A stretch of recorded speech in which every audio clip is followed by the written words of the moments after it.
ഇത് തന്നെയല്ലേ നിങ്ങൾ തിരിച്ചും മറിച്ചും കഴിഞ്ഞ് 3 മാസമായിട്ട് പറഞ്ഞുകൊണ്ടിരിക്കുന്നത്? പുതിയതായിട്ടൊന്നും പറഞ്ഞില്ലല്ലോ. ഇത് തന്നെയാണ് നിങ്ങൾ തിരിച്ചും മറിച്ചും കഴിഞ്ഞ 3 മാസമായിട്ട് പറഞ്ഞുകൊണ്ടിരിക്കുന്നത്.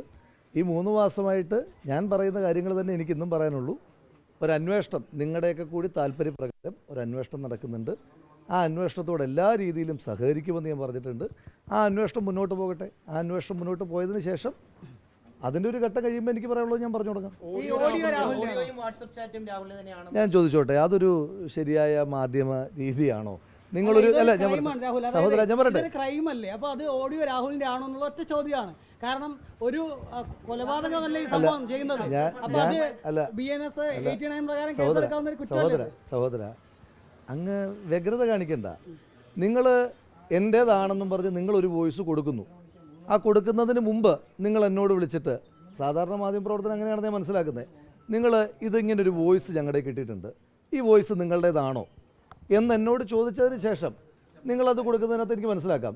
നിങ്ങൾ ഒരു വോയിസ് എൻ്റേതാണെന്നും പറഞ്ഞ് എൻ്റെ ചിത്രം ഉൾപ്പെടെ വെച്ച് കൊടുത്തതിന് ശേഷം പിന്നെ അത് എന്നോട് എൻ്റേതാണോ എന്ന് ചോദിക്കുന്നതിൻ്റെ ആധികാരിക അല്ല അല്ല അത് തന്നെ അല്ല. ഈ അങ്ങ് ചൂടാകണ്ട, നമ്മൾ വളരെ കൂളായിട്ട് പത്രസമ്മേളനം നടക്കുകയാണല്ലോ. ആ രീതി മതി, ആ ടോൺ മതി.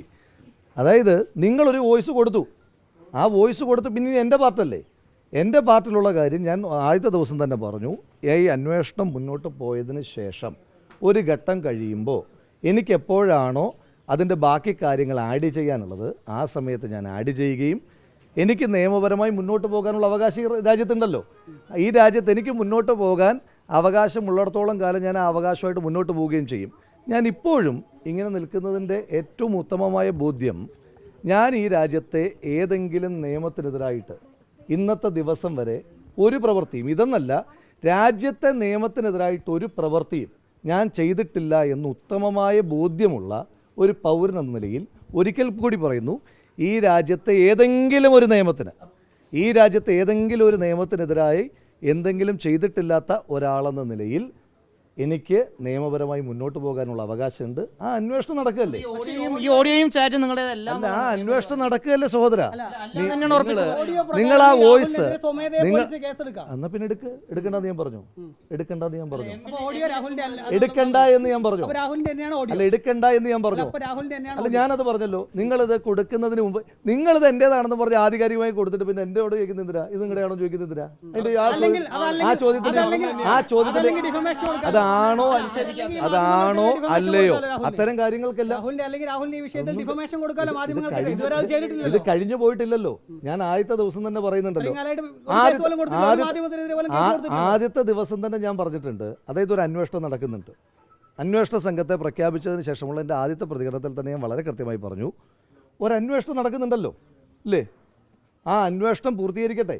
ആ അന്വേഷണം പൂർത്തീകരിച്ചിട്ട് എനിക്ക് ചെയ്യാനുള്ള കാര്യങ്ങൾ പിന്നീട് ഇപ്പോൾ നിങ്ങളുടെ ആക്ഷൻസ് ആണല്ലോ നടക്കുന്നത്, ആ അന്വേഷണം കൂടി കഴിയട്ടെ. അന്വേഷണം കൂടി കഴിഞ്ഞിട്ട് പിന്നെ ഞാൻ എന്താണ് റിയാക്ട് ചെയ്യേണ്ടത്, എപ്പോൾ റിയാക്ട് ചെയ്യണം, എങ്ങനെയൊക്കെ നിയമപരമായി മുന്നോട്ട് പോകണമെന്ന് അത് തീരുമാനിക്കാനുള്ള അവകാശം. തിരിച്ചെത്തിയപ്പോൾ ഒരു വിശദീകരണം നൽകും ജനങ്ങൾക്ക് എന്ന് പറഞ്ഞിരുന്നു. അത് ഞാൻ കൃത്യമായി പറഞ്ഞല്ലോ. നിങ്ങൾ പറയുമ്പോഴല്ലല്ലോ ഞാൻ വിശദീകരണം തരുന്നത്. അന്വേഷണം ഞാൻ ഇപ്പോഴും പറയുന്നു, ഈ അന്വേഷണം മുന്നോട്ട് പോകട്ടെ. അന്വേഷണത്തിൽ ഞാൻ തീരുമാനിച്ച അല്ലെങ്കിൽ ഞാനുമായി ബന്ധമുള്ള ആളുകൾ തീരുമാനിച്ച, നിയമവിദഗ്ധരുമായി ആലോചിച്ചപ്പോൾ തീരുമാനിച്ച ഒരു ഘട്ടമുണ്ട്. ആ ഘട്ടം കഴിയുമ്പോൾ എനിക്ക് പറയാനുള്ളത് ഞാൻ പറഞ്ഞു തുടങ്ങും. അതുപോലെ തന്നെ പിന്നെ നിയമപരമായ കാര്യങ്ങളൊക്കെ, നിയമപരമായി എന്തെല്ലാം പോരാട്ടം വരാനിരിക്കുന്നു, എൻ്റെ ഭാഗത്തു നിന്നുള്ള എന്തെല്ലാം നിയമപരമായ പോരാട്ടം വരാനിരിക്കുന്നു, അതിനൊക്കെ സമയമുണ്ടല്ലോ. എന്തിനാ തിരക്ക് കൂട്ടുന്നത്? അതെന്തിനാ നിങ്ങളെന്തിനാ തിരക്ക് കൂട്ടുന്നത്? നിങ്ങളെന്തിനാ തിരക്ക് കൂട്ടുന്നത്? പുതിയതല്ലല്ലോ. നിങ്ങൾ തിരിച്ചും മറിച്ചും ഒരേ കാര്യം തന്നെയല്ലേ പറയുന്നത്.